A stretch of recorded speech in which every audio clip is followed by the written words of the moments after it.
Il grande grr, Gallucci Editore.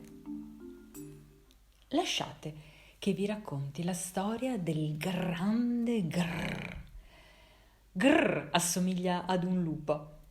Se sia davvero un lupo nessuno lo sa e nessuno ha intenzione di controllare. Terrorizza tutti, perfino chi non l'ha mai incontrato. Solo all'udirne il nome tremano di paura anche i cuori più impavidi.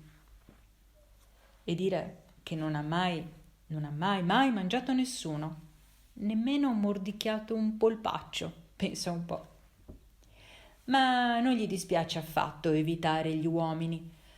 Quanto sono noiosi con le loro grida isteriche, le lacrime e i forconi.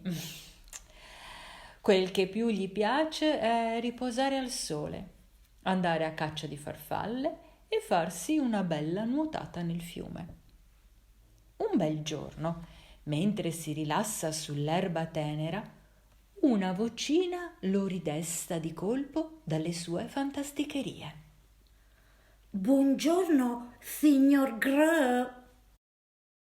Davanti a lui è apparsa una bimba gracile, tutta vestita di rosso, e nei suoi occhioni neri non c'è traccia di paura.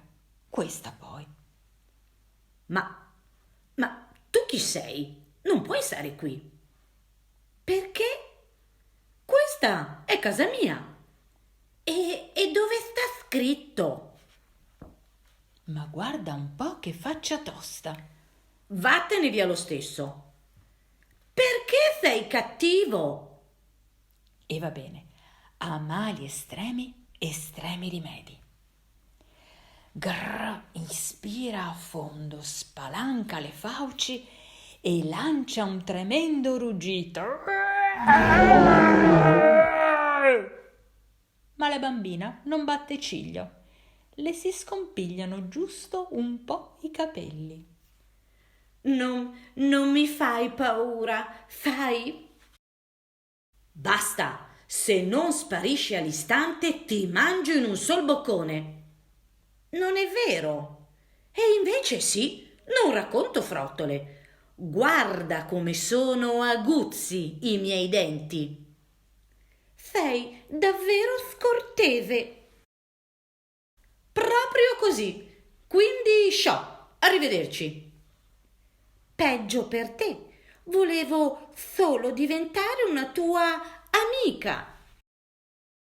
Prima di tornare sui suoi passi, la bimba depone ai piedi di Grr un libro con la copertina logora. Grr non sa come reagire.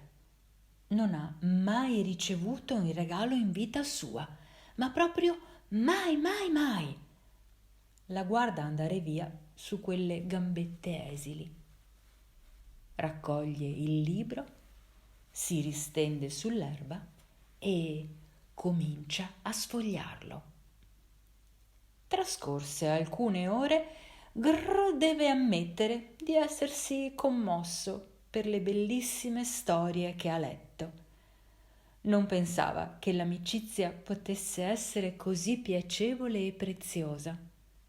Si sente uno stupido, ma ormai è troppo tardi, la bimba è lontana. Per sua fortuna, la bambina è ostinata, molto ostinata, e così il giorno dopo eccola di nuovo. Buongiorno, signor Grr. Ah? Cosa vuoi ancora? Sei sempre sicuro di non voler diventare mio amico? Lui fa un sospiro. Il grande grrr gli sembra un ricordo lontano. Ora si sente solo un grrr senza nessuno al mondo. Vuoi che te lo legga io? Prima mi riposo un po'. Oh, bene. Anche io ho un gran sonno. Grrr non lo ammetterà mai, ma in fondo al suo cuore gli si apre un sorriso gigantesco.